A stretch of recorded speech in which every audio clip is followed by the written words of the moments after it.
Brian Oliver presents Haunting Tales of Madness.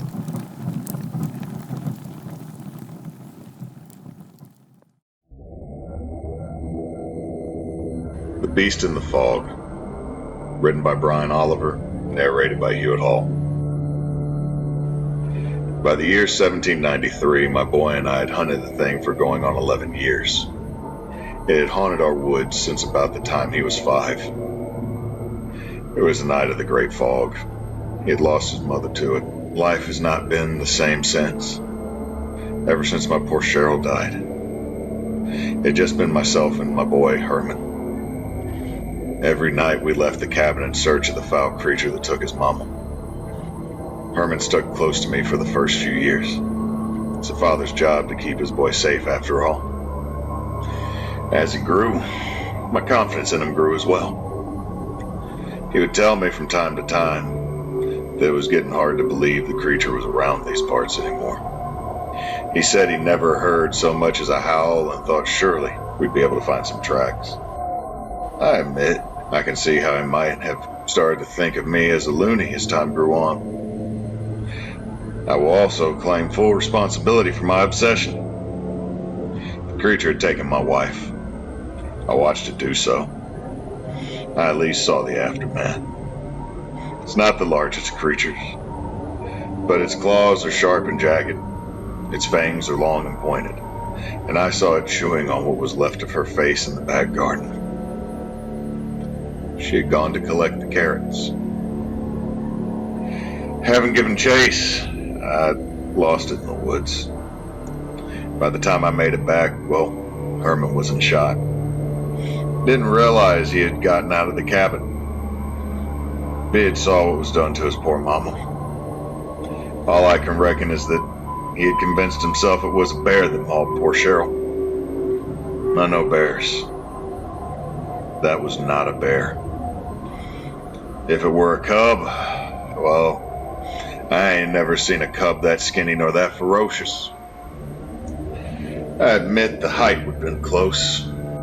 My neighbor down the lane, Tobias, said he believed it was a gremlin that stole away my bride that terrible day. I have seen a lot of odd things in my time, but I'm not one to believe in gremlins. Those are fairy stories we tell the children so they stay in bed at night.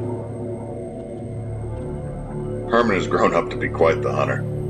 For a man of 16 years, he can shoot a bow and my musket. He is an excellent trapper and has been the one to fetch us a fine meal of rabbit and squirrels on many an occasion. He is strong and well built for living out here. Only once had he ever scared me when having a fever, but he was younger then and managed to pull through. Herman is also a fine dancer and has taught himself a bit of the fiddle.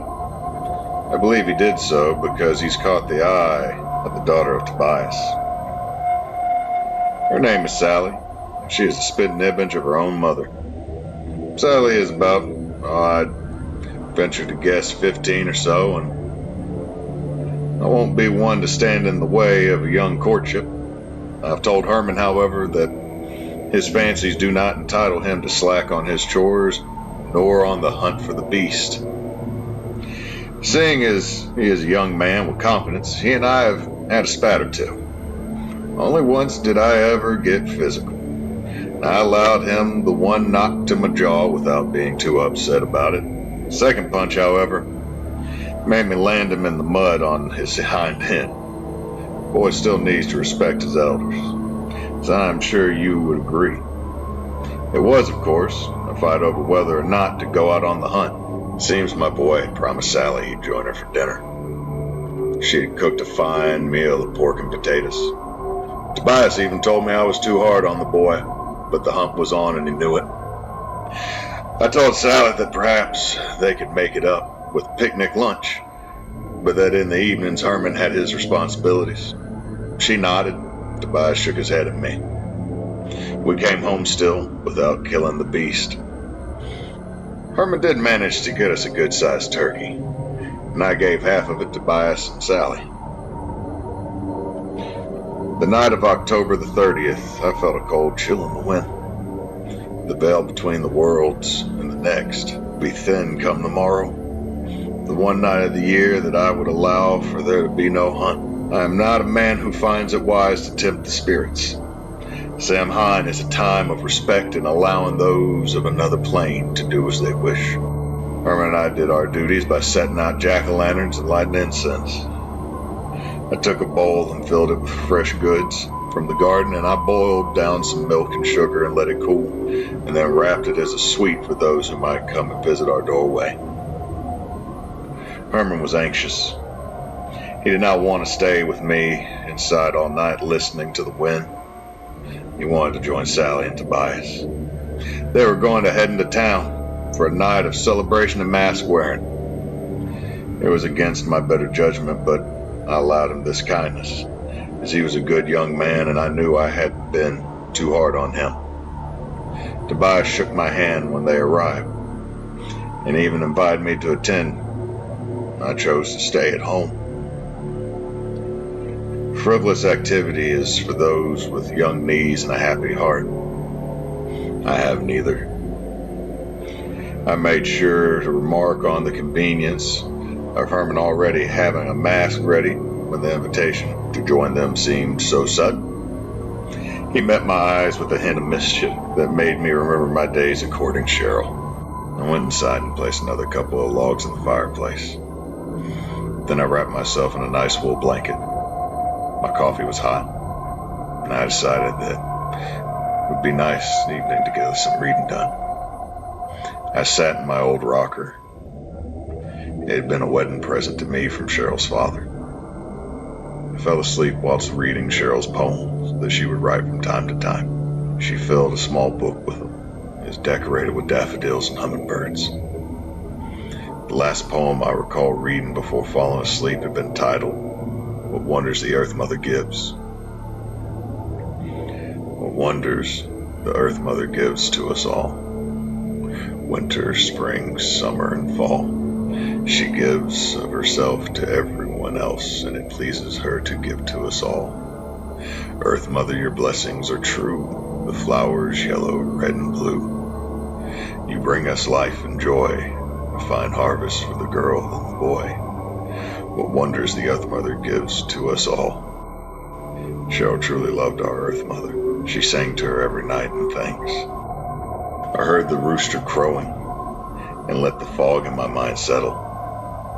The fire had died out and the cabin was cold. Herman knew better than to come home and not put a new log or two in the fireplace. I relit the fire and allowed the house to warm up before changing into my work clothes. Herman was going to have a rude wake-up that morning when I finished dressing. I stomped my way to his loft. It was only fair to give him a bit of warning that I was angry with him behaving so irresponsibly like. Herman was not in his bed. That moment, I felt more fear than I think I have ever felt in all my days. My boy was not at home. I pulled on my boots and grabbed my musket. Upon leaving the cabin, I could see almost nothing but dense fog. A fog so great it reminded me of the tragedy from all those years ago. I knew I should not be out in the wild on this hallowed day, but my boy was not home. It is a father's duty to protect his young. I began to walk and found it trying to keep in line with the trail that had been beaten into the road by the carriage Tobias used to go back and forth to town. In the fog, I could see the vague outlines of those that were crossing the veil. Their shadows and low sounds made my skin feel as if it were not my own. Could these old ones make me out in the fog? Or was I just mere shadow to them as well? I heard a crash from the direction of my home and swiftly made my way back. The bowl of gifts I laid out was half empty and had been knocked to the ground. I swung around upon hearing one of my goats calling out from the fog. With Herman gone, I had failed to keep my own responsibilities. I had not gotten all of the livestock into the barn. I ran to the goat but found only entrails. Perhaps that was the sacrifice that was needed. Our farm could bear the winter as long as the cows were safe, and I knew I had taken care of them. I saw another shadow whisk by me, and I could swear to this day I heard the laughter of a young lady as it danced swiftly away. I had to find Herman, so I returned to the trail and followed it, doing all I could to not turn and look at the horrors that I could feel following me. That was when I saw the carriage driven by Tobias. It was upright, but missing a wheel. The side door appeared to have been ripped from its hinges. I slowly made my way towards the carriage. When I saw her blood-soaked arm laying on the ground, it had been torn from her body. Tobias was sitting silently upon his driver's seat. The reins for the horses were in his hands. He was still and silent. He sat quietly as I approached. I glanced inside as I sidestepped, my gun at the ready. Inside the carriage I could see more of poor Sally. It feels too ghastly to recall. Her face, something so horrible had happened to her face. The wound in her neck and along her breasts were enough to be mortal, but then the poor girl's face. There was no sign of my boy. I vomited onto the muddy ground and looked up in time to see Tobias slightly lean to the side. Coming around to face him, I fell to my knees. The fog was dense around me, but I could see full well that Tobias had been opened like a pig in the slaughterhouse. His eyes were still open, his hands still on the reins, covered in his entrails. Blood dripping like molasses in the cold and ran down the front of his driver's perch. It was then that I realized that the horses were both missing from this situation. I could see from the mangled mess at the front, they were not simply set loose. In the fog, I could see a small trail of blood, and then I heard the horrible sound. Running to follow, I tripped over myself and landed near the remains of one of the horses. Poor black eyes of the steed stare empty and cold.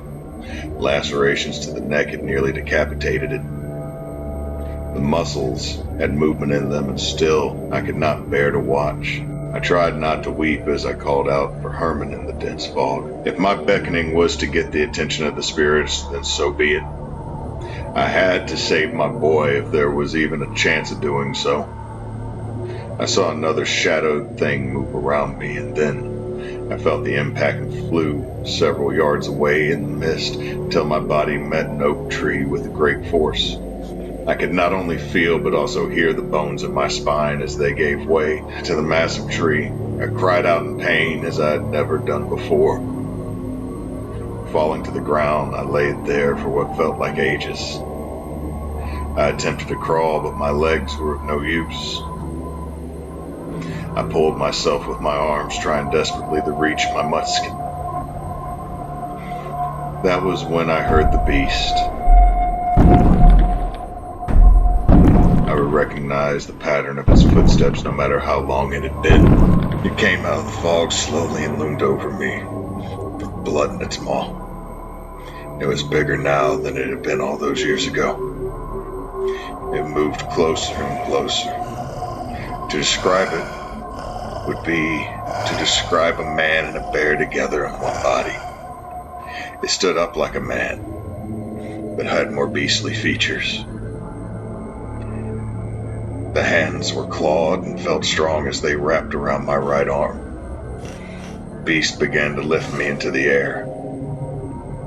I screamed and tried all I could to reach my musket, but to no avail.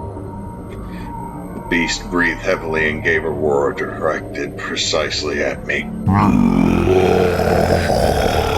He looked at me coldly and calculating, not like a wild animal.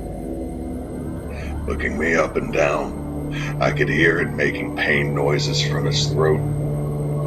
I hung in its grasp and prayed to the Earth Mother for aid. In the fog, I could see many of the other shadows seemed to be like an audience, watching for entertainment, much like a crowd at an execution. The beast then grabbed my other arm and held me up, causing me to hang like a crucifix of flesh. The shadowed figures seemed to encourage the beast more. He turned and looked away, then back at me. The pain sounds grew in his throat.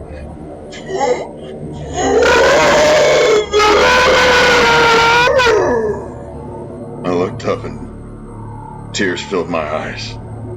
For years I had hunted the beast that took my dear Cheryl, and for years I had been providing it with warmth, food, and shelter. Herman looked at me with his beastly eyes and sank his fangs into my neck. As the warm blood left my body, I heard him roar loudly. With my last gasp, I saw his massive maw open wide to envelop my face and deliver the final bite. I'll never know what turned my boy into such a beast, but I can only hope he won't remember any of this.